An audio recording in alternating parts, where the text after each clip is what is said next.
So I wanted to show how this process was done. As you can see, I'm tracing the outline of a creek that I forgot to cut out in the terrain, and also it's not so I'm going to be using a line with auto grid turned on, and we're going to trace this line,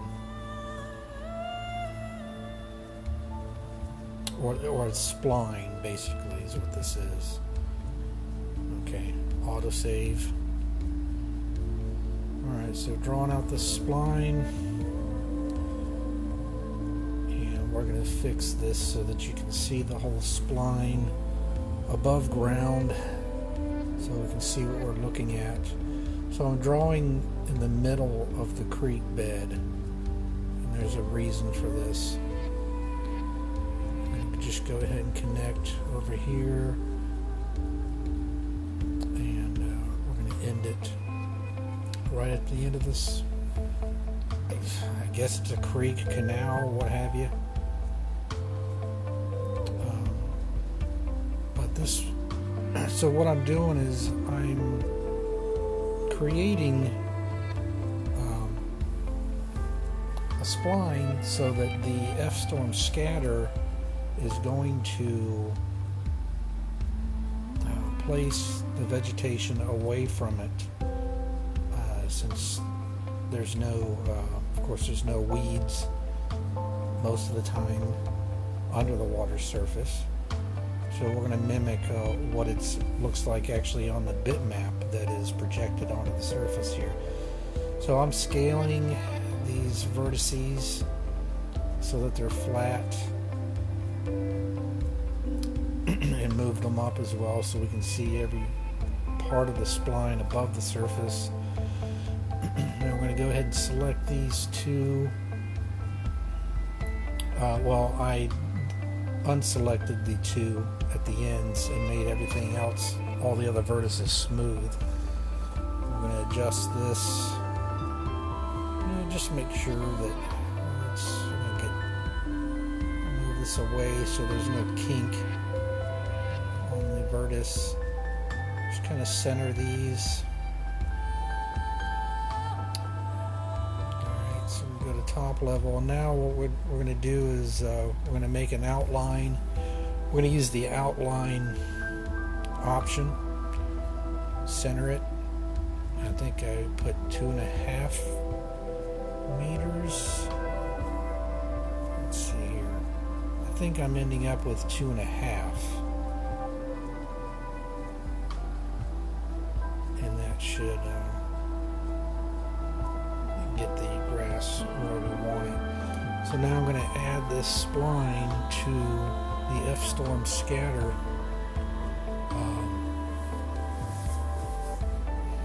application.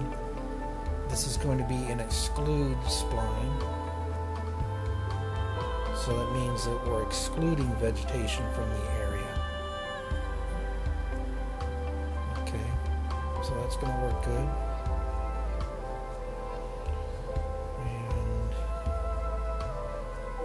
Our F-storm scatter diagram.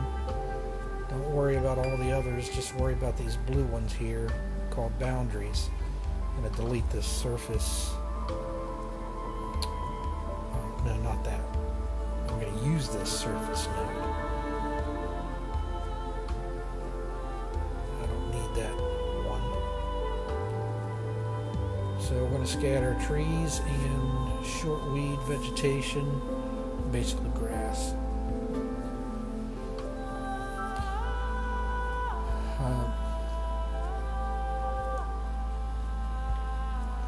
So let's see here. So we've got some shape nodes. The shape nodes are what connect to the splines. The boundaries are what tell us if it's an include or an exclude boundary. So I'm showing you here, that's spline trees, which I'm trying to figure out. I need to use this boundary node, or do I? I'm going to have to create an extra boundary and a shape node. So this dedicated shape node is just going to be for the spline. Not that spline. We're going to add the spline creek exclude spline right here.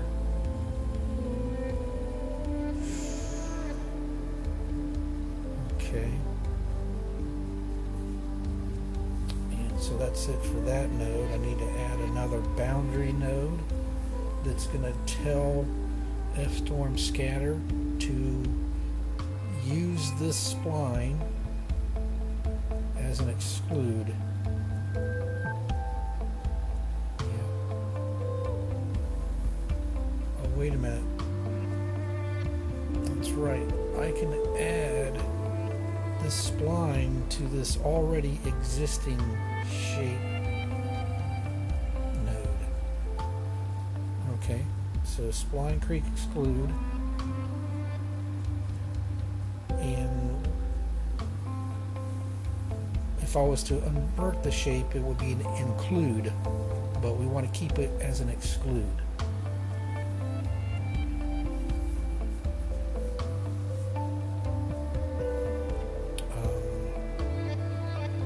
Okay, now I am, apparently I am, oh, that's right. What I want to do here is I want to show you the difference on what this exclude spline does. As you can tell, the trees and the grass are covering the little creek bed there, and I've got my spline here that's going to tell the scatter app that we need to exclude vegetation from this area.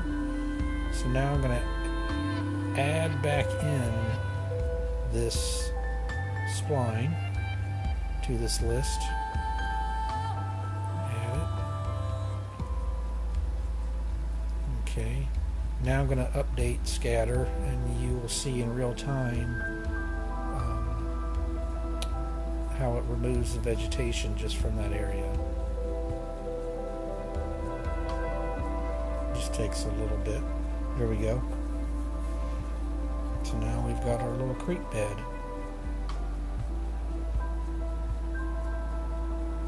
And eventually I'm going to put a little bridge across that area right there for the scooter.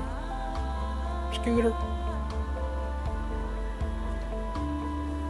Okay, so this is a previous render. We're going to render this area that I have set up to see how it looks. Probably going to pause the video.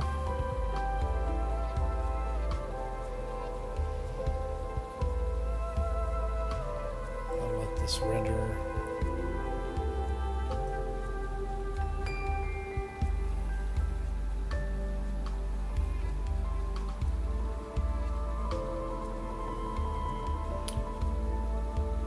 Only bummer about, I don't know if it's all render engines, but I know F-Storm shows you what it's collecting. It would be nice to be able to only collect items that are within the camera's view, so to use camera culling,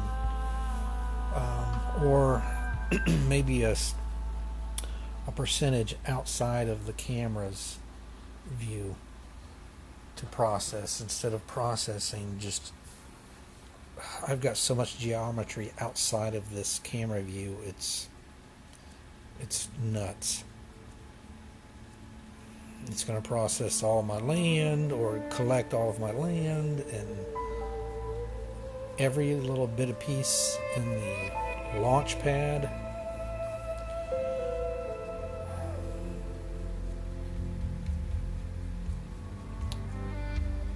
Probably going to pause this so we can come back to see some.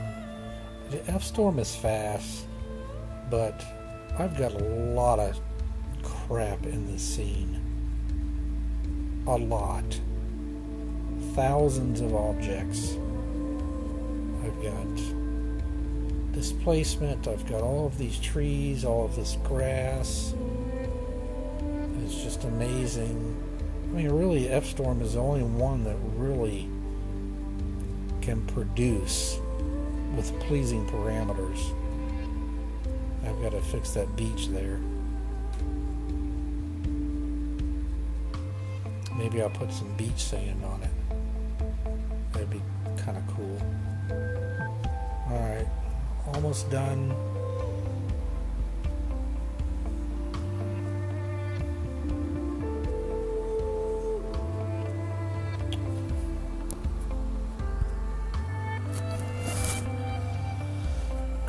Okay, starting to render, finally.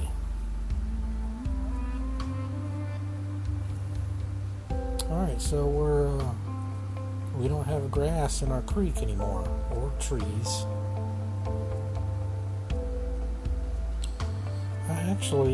I don't think I excluded the... Yeah, the trees are excluded. So, as you can tell, there's also a little path in there. As this starts to render more, you'll see the lanterns I've placed along the path. Oh, look at this. I need to carve out a depression in the ground here. So I've removed the vegetation from this area, but I forgot to carve out a depression so that the water could fill in right here. I'll probably go ahead and do that while I've got you here, just to show you that process. It's pretty straightforward.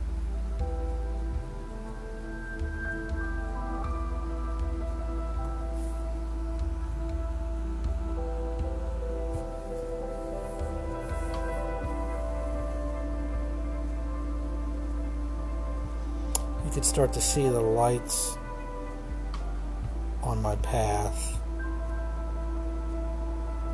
that winds through the woods. So it runs from the boathouse in the bottom right hand corner to the parking lot in the top left corner.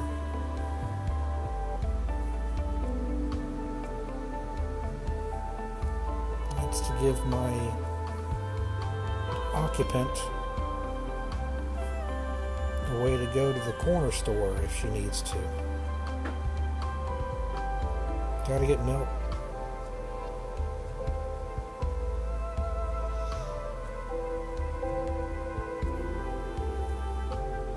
I'm gonna turn off this loop. Got a whole bunch of loops here. It's called a lookup table, and it changes the saturation, contrast, white balance, etc. to match up with the cameras. Specific cameras and settings. Alright. So what I'm doing is I'm trying to find this spot where the bridge is going to be run over the creek so that my occupant can drive her scooter over the creek bed. I'm going to go ahead and create a little box here that lets me zoom into that point. I'm going to name it, bridge box. So now I can hit the zoom key. Yep, turn that off. I don't want to render it. Hit the zoom key, boom. Okay, that's always going to put me where I need to be. Oh, look at this. This creek is not formed correctly. Got a high side on the right there. That's not going to work. Go ahead and render this. And by the magic of pausing, no, I don't have a 3090 RTX card. I paused it so we can render this. So I can tell that the water is not setting correctly with the terrain. lower that terrain there. And the water's too high over here on the left. Trees growing in the water.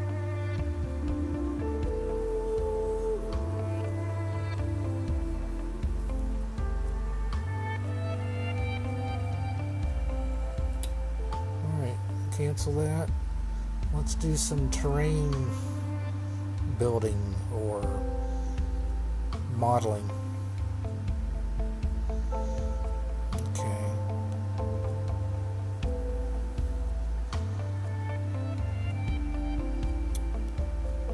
I'm going to go ahead and disable the scatter. I don't need to see that. Update. Just going to turn off my scatter for a little bit so I can work on the terrain. I may need...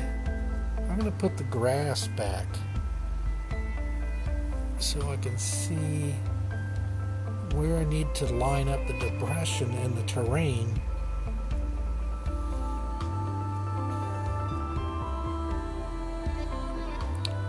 Do an update. Okay, so our grass is back.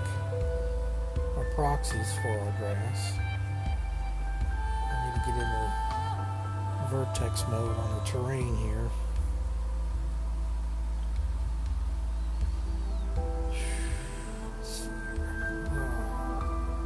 Not a lot of tessellation where I need it.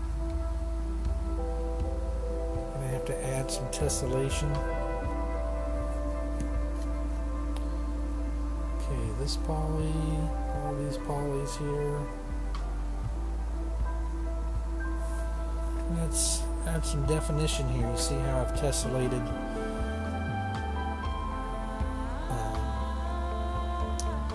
where the scooter path runs. I did that so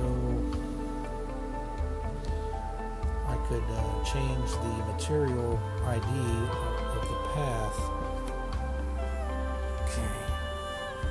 So add some edges so we can break up this terrain. I'll fix that later.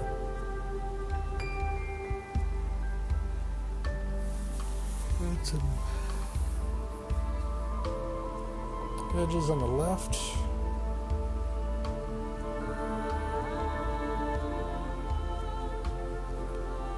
Move these down.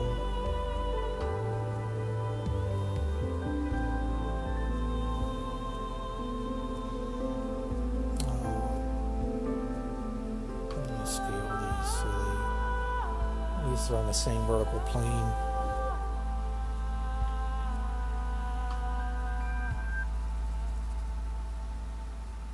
It's better, but I want to make sure that we're getting a good curve to the edge of or to the bank of this creek here. I really don't need to spend this much time on it, but I'm going to go ahead and push these vertices down. That's what I need to start to do. So anyway, I'm going to use paint deformation, and we're going to push these vertices down on the Z plane. I need a little bit bigger brush than that.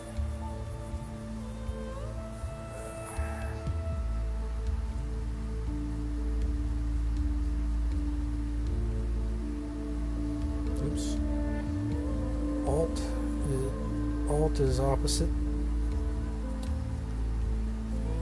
Excuse me.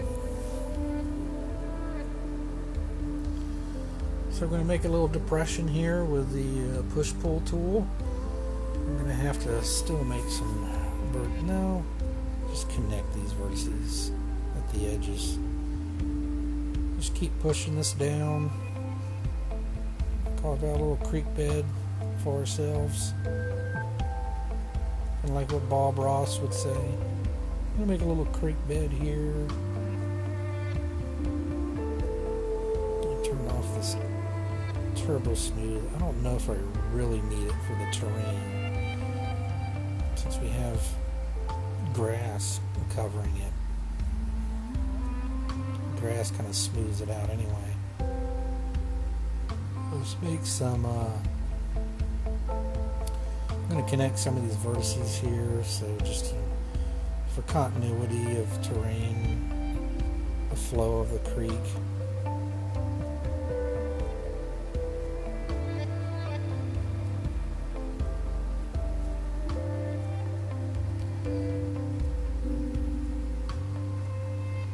Probably push these vertices down more. Connect these over here as well. Just basically telling Max how to place the flow of the polygons.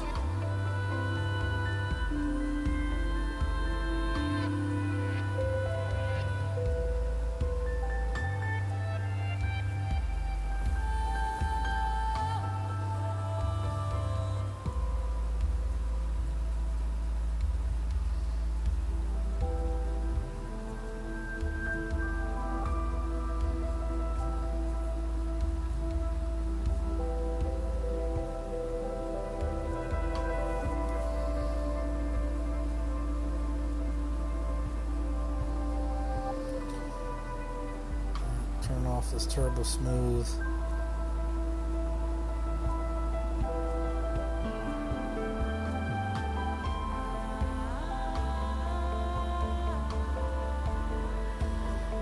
What is that? For some reason, F-Storm doesn't like spline intersections. So I've got two splines that are crossing each other at this point. And I think what I'm going to have to do is just connect these two splines and make them one spline. And then F-Storm won't be confused. See how it's putting grass in the middle of the creek bed where my two spline areas cross. And there shouldn't be any there, actually.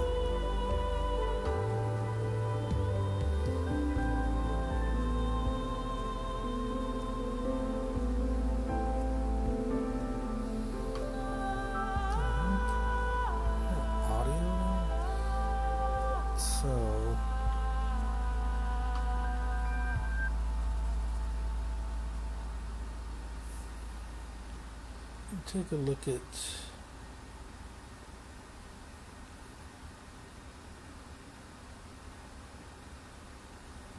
so I'm going to attach these two splines together.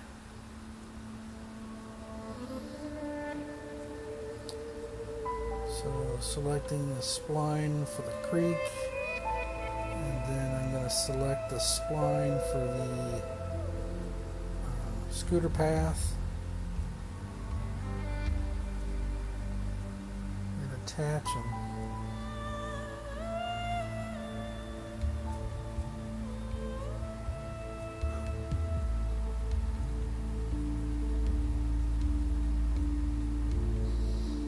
By the way, I'm narrating this video after the fact because at this point I don't have a microphone plugged into my computer.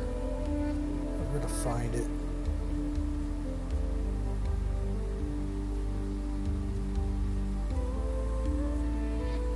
Alright, so let's get to attaching here. So I'm going to hit attach, click the other spline, boom, and no, that's not everything you have to do. Got to remove the internal segments of this spline now, but we've got to add vertices at the intersections of where the splines cross each other. Yeah. So usually I use this cross insert, but what we have to do is I've got to put these splines on the same Z-plane. Well, the cross insert does not want to cooperate, which makes sense. Scale these vertices down. No, I'm going to go ahead and scale all. I'm going to align all of the vertices. Yeah, there we go. That's much better. That's going to let me use the cross insert tool.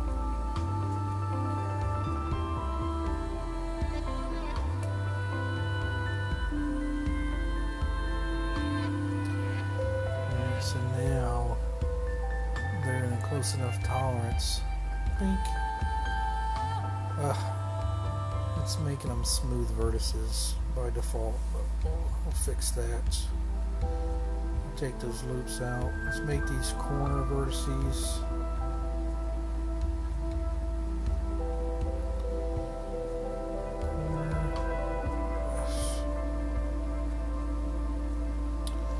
Sometimes it doesn't know what to do, so I just made that one a corner as well. Alright, so 2 vertices. We're going to fuse and weld. Fuse and weld. I've got shortcut keys for that. That's why you're not seeing me click any buttons. Corner, fuse and weld.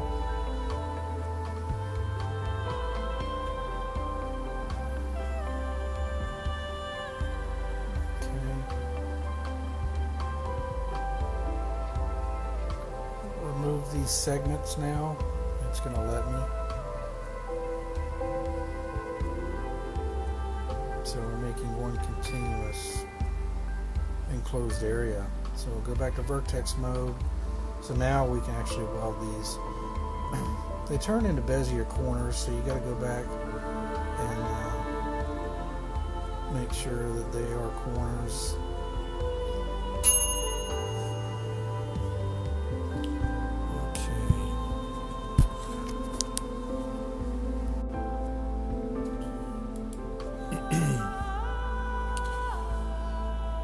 Let's go to top level, and we're going to rename this spline creek and path exclude. Now we're going to add that to the exclude node on the scatter.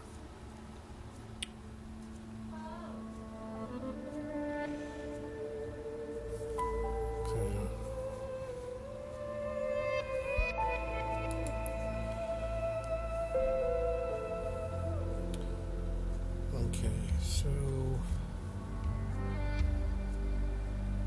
that's what it was. It was deleted, so we're going to add that new combined spline back. Spline creek and path. Oops. Actually, I've got it in there twice. I didn't realize that before.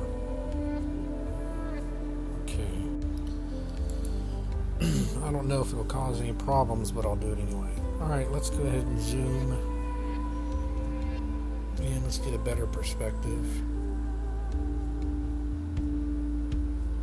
I think I've got some...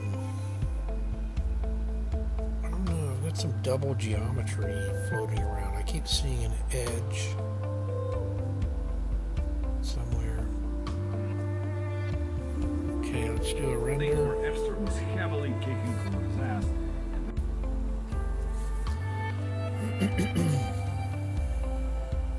Box is the best.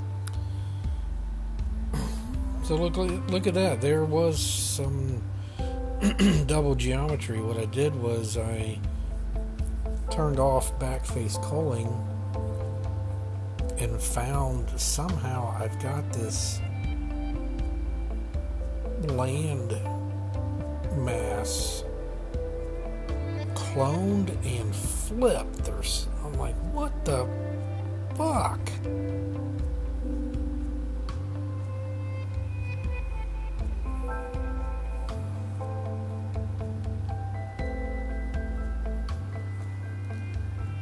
was messing with me, and you know, it's that means I'm putting scatter on way too many polygons. It's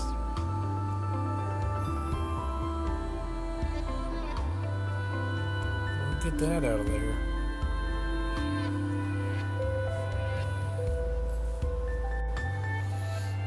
Well, that looks better already. That's great. So now you can see where I need to put my little bridge. I may add a few more clumps of grass too. Yeah, this is where the bridge is going.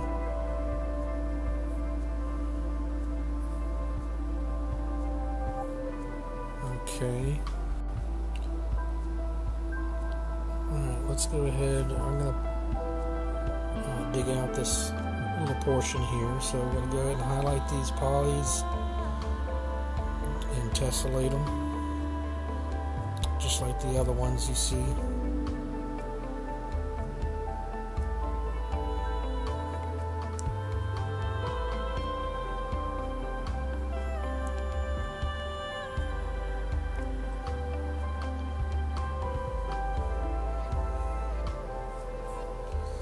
We'll use the same method, the push-pull brush, and you hold down Alt to push in and let up to pull out. Of course, you got to use your left mouse button. Go into vertex mode first.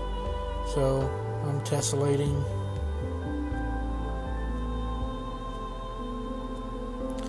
That should be enough. I'm not going to have a camera hovering over this area. Just want to depress it enough so that it doesn't want to go out on Saturday nights. No, really, just depress it enough so the water is going to fill in, basically.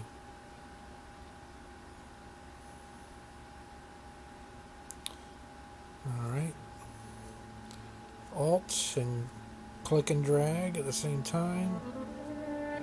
And pretty much dig this out. You know what I like is that Max allows you to run over all the vertices once, and if you run over a vertex a second time, it's not going to depress it anymore. You have to actually let up and then click again to get into a second phase of depressing the vertices down. So that's pretty nice. I guess it just makes sure that you're not pushing down any vertices in one pass more than another. I like that. So I have to let up and then click again for a third pass. There we go. Let's reposition.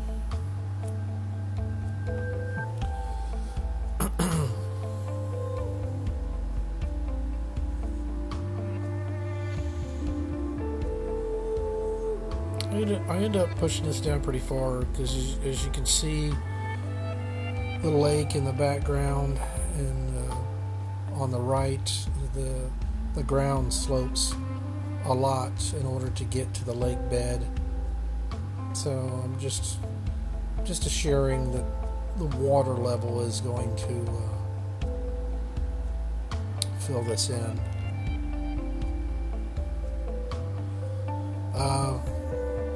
Using Phoenix XD for the water sim, I'm not having it collide with the shore. It's basically I've got grass and cattails that pretty much cover the edge of where the water meets the shore. So you're not seeing the interaction anyway. So there's no need to waste processing time on this and waste time for something that you're not going to see. Okay, So let's go ahead and render again, and we should see some water fill in that little canal. Oh, that's funny. I've left my lights in here so you can see them along the path. Alright, let's let this render out a little bit, I guess.